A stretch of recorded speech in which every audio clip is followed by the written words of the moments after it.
Guys, good morning, good morning, good morning. Sa ngayon ay mayroon tayong bagong partisyon, gypsum board. July 28 lang siya natapos. Dalawa siya magkatabi lang pero tikin na yung isa. Isa na lang yung available na ito sa bagong gawa lang. July 28 natapos.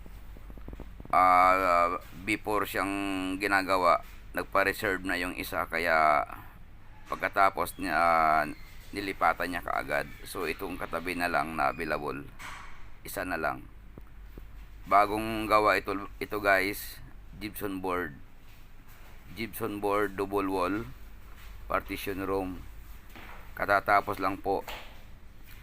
Mayroon siyang bed frame saka single metal cabinet